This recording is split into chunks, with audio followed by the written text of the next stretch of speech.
राजकीय कार्यकर्ते झाले, सामाजिक कार्यकर्ते झाले, विविध प्रकारची परिस्थिती निर्माण झाली आणि धनंजय मुंडेंना बदनाम करण्यासाठी वेगवेगळे अँगल शोधण्यात आले. हे अँगल वेळोवेळी कारगरी झाले आणि ज्या पद्धतीने या सत्ता समीकरणाच्या किंवा मंत्रिपदाच्या वलयातून धनंजय मुंडेंना वेगळं ठेवता येत आहे याची कवायत नेहमीच सक्सेस झाली. आता कुठेतरी एक नवीन आशा आणि नवीन संकल्पना समोर येत आहेत आणि धनंजय मुंडेंचं कमबॅक होतंय. पण आता बॅक होताना आता मीडिया त्यांच्यावर ट्रोल करते, मीडिया त्यांचं भूमिका वेगळ्या पद्धतीने मांडते आणि ही परिस्थिती का निर्माण करते की खऱ्या अर्थानं बीड जिल्ह्याला एक सक्षम नेतृत्व मिळूच नये. मग ह्याच्यासाठी हा आटापिटा आणि ही परिस्थिती या मीडियाच्या पचनी पडत नाहीये. त्यामुळे धनंजय मुंडेंची कोणतीही छोटी गोष्ट असो किंवा काहीही असो, शेवटी धनंजय मुंडे बोलतात कसे, धनंजय मुंडे वागतात कसे, धनंजय मुंडे चालतात कसे, या सगळ्यांना धरून या मीडियाने आता ट्रोलिंग सुरू केलंय. आणि ही ट्रोलिंग कशासाठी आहे आणि याचा काय यांची महत्वाकांक्षा काय आहे याच विश्लेषण करण्यासाठी आज तुमच्या समोर आहे. नमस्कार मित्रांनो, मी राजेश दुबे. मंथन मध्ये आपलं स्वागत आहे. म्हणतात ना, एखाद्याच्या मागल हात धुवून लागणं कसं असतं, ती सध्या धनंजय मुंडेंच्या परिस्थितीशी जी परिस्थिती आलेली आहे त्यालाच म्हणतात कुणाच्या तरी मागे हात धुवून लागणं. कारण की ज्या पद्धतीने या सामाजिक भूमिकेमध्ये जेव्हा साहेब गेले आणि साहेब गेल्यानंतर खऱ्या अर्थानं आता मुंडेंना या राजकारणातून कसं बाहेर काढायचं, या राजकारणाच्या परिघातून यांना कसं बाजूला सारायचं याचे प्रयत्न कशोशीनं झाले. हे कशोशीनं करणारे काही मंडळी आणि यांच्या हातचे काही भाऊले हे प्रयत्न वारंवार करत राहतात. नेमकं ह्याच्यातली सगळ्यात मोठी सत्यता ही आहे की बीड जिल्ह्याला ज्या पद्धतीने मुंडे साहेबांनी एक मोठा परीघ निर्माण केला आणि या परिघातून पुन्हा या मुंडेंचंच वर्चस्व राहू नये यासाठी अनेक जण कार्यरत आहेत. काही जण त्यांच्या जवळ जाऊन पाठीत खंजीर खोपसतायत, काही जवळ जाऊन त्यांची भूमिका मांडतायत, काही त्यांची कशा पद्धतीने निंदा नालस्ती करता येते यासाठी विरोधाभास घेत आहेत. परंतु या सगळ्या गोष्टींचा फलित मात्र एक आहे की धनंजय मुंडे हे राजकारणाच्या वलयातून बाहेर पडावे. त्याच्यामध्ये काय हित दडलंय आणि नेमकं ह्याच्यातला सगळ्यात मूळ मतितार्थ काय आहे हे शोधणं गरजेचं आहे. कारण की जर एखादा नेता एखादी परिस्थिती एखाद्या भूभागात तो नेतृत्व करत असताना तो जर त्याच्या गुणांनी आणि त्याच्या कलेने जर तो सर्व व्यापक होत असेल, एक त्याच्यातली जी एक नेतृत्व करण्याची किंवा रिस्क घेण्याची फॅक्टर्स त्याच्या हातात असतील आणि ज्या पद्धतीनं प्रशासन कशा पद्धतीनं झुकवायचं किंवा प्रशासनाच्या भूमिका कशा पद्धतीने बदलायच्या, जर ही हातोटी त्याच्याजवळ असेल तर कशामुळे या सगळ्या गोष्टी मांडल्या जातात. स्पर्धा करावी, स्पर्धा निश्चित करावी, पण स्पर्धा करताना तुल्यबळाशी स्पर्धा करावी, मर्दासारखी स्पर्धा करावी की ज्याने केने येणाऱ्या काळात सुद्धा म्हणता येईल की खरंच या मातीत अशी काही नररत्न जन्माला आले की त्यांनी स्पर्धेच्या माध्यमातून या जिल्ह्याचा चेहरा मोहरा बदलला. पण हे परिस्थिती यांच्या हाताबाहेरची, कारण की तेवढं तुल्यबळ यांच्या अंगात नाही. आणि हे तुल्यबळ जर असलं असतं तर अशा गलिच्छ आणि अशा दुटप्पीपणाच्या भूमिका घेत अशा पद्धतीच्या ट्रोलिंग यांच्याकडून झाल्या नसते. आजपर्यंत जेव्हापासून मुंडेंचं वलय या बीड जिल्ह्यात निर्माण झालं, म्हणजे हे 2009ची गोष्ट करतोय.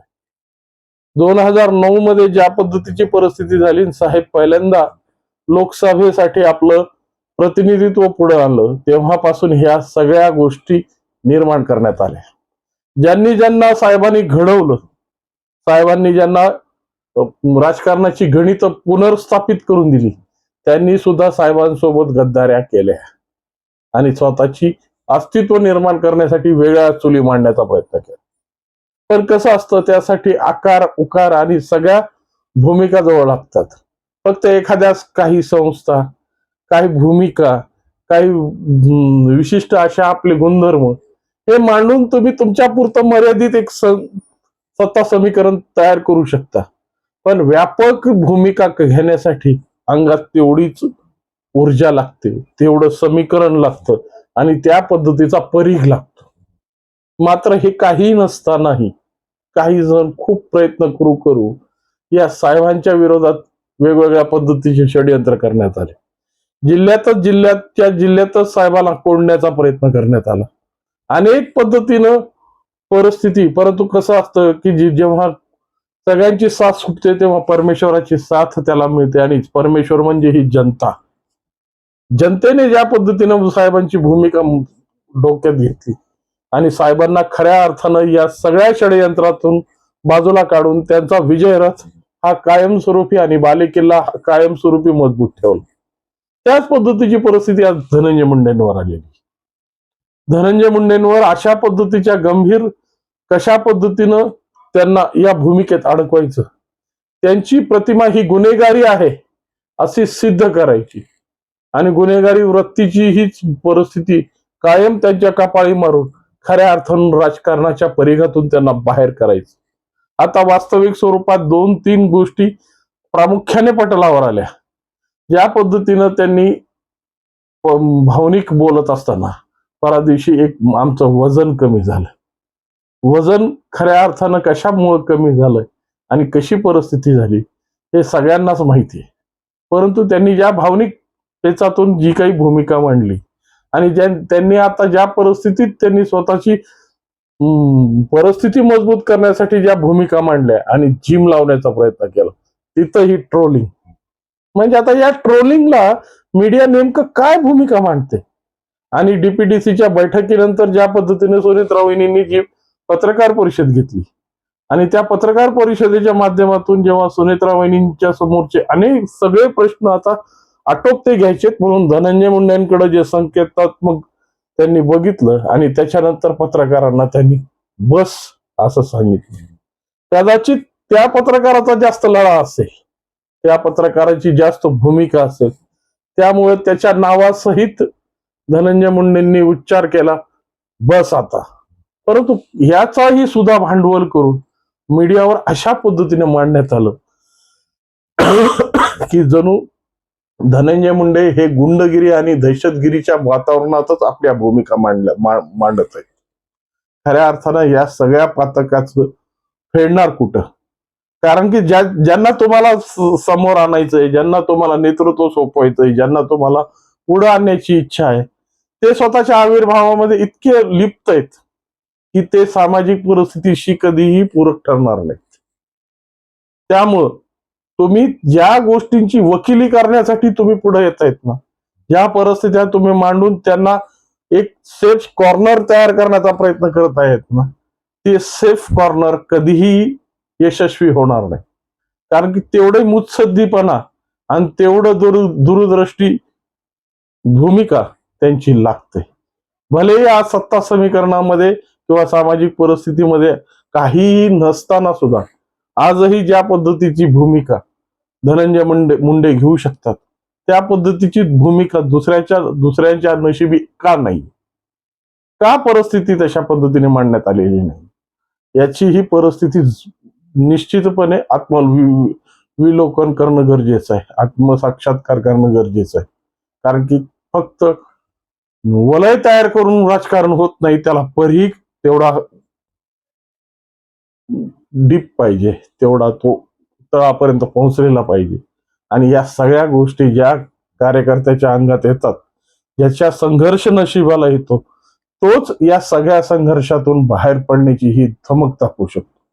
मात्र जरी या मीडियानी या पद्धतीच्या भूमिका मांडून वेगवेगळ्या पद्धतीचे वलय तयार करण्याचा प्रयत्न केला असेल, परंतु त्या ज्या सत्यता आहेत आणि ज्या खऱ्या पराकोटीतून ज्या खऱ्या संकल्पना बाहेर पडतात, शेवटी राष्ट्रवादी अजितदादा गटाच्या वर्धापन दिनाचा जो भूमिका होती, सगळ्यांची भाषणं झाली, पण भाषणातून ज्या भूमिका मांडण्याची प्रयत्न धनंजय मुंडेने केलं ना, ती प्रयत्न कुणालाच जमला नाही. फक्त भावनिक बोलणं आणि त्या गोष्टीतून आपली दूरगामी संदेश पोहोचवणं, या दोन्ही गोष्टी वेगवेगळ्या परिस्थितीतून निर्माण होतात आणि त्यासाठी संघर्ष करावा लागतो. आज सोन्याचा चमचा घेऊन जन्म घेतलेल्या लोकांना खऱ्या अर्थानं या सगळ्या गोष्टी जमणार आहेत का? कारण की वैभवशाली परंपरेत राहण्याची सवय, कधी कधी काचा सुद्धा खाली करण्याची इच्छा होत नाही जेव्हा सर्वसामान्य जनतेच्या परिघातून आम्ही जातो. तेव्हा या अशा परिस्थितीत वाढलेली, अशा परिस्थितीत मोठी झालेली मंडळी खऱ्या अर्थानं जनतेची खरी नाळ आणि खरी परिस्थिती समजू शकतील का? या अनेक प्रश्नांना आता वाचा फुटते. पण मीडियांनी या पद्धतीची तळी उचलणं ही सगळ्यात मोठी दुःखाची गोष्ट आहे. कारण की ज्या गोष्टीचा परिणाम समाज व्यवस्थेवर होतो आणि आम्ही समाज व्यवस्थेचा आरसा म्हणून वावरतो, मग आहे ते सत्य दाखवा ना. का ताकद नाही? का सुनेत्रा वहिनींच्या संदर्भात हा विषय मांडण्यात आला नाही?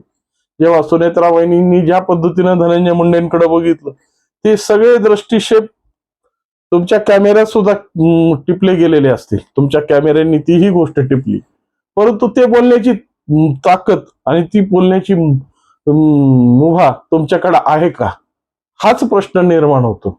आणि प्रत्येक ठिकाणी आहे त्या शब्दाचा विपर्यास करून विपर्यासाची परिस्थिती मांडण्यापेक्षा या परिस्थितीतून कशा पद्धतीने सकारात्मकता मांडून सामाजिक परिस्थिती ही चांगल्या परिस्थितीला आणता येईल याच्यासाठी जर प्रयत्न केले तर खऱ्या अर्थानं ही बीड जिल्ह्याची भूमी आणि बीड जिल्ह्याची माती निश्चित चांगल्या स्वरूपाचा विकास पाहिल.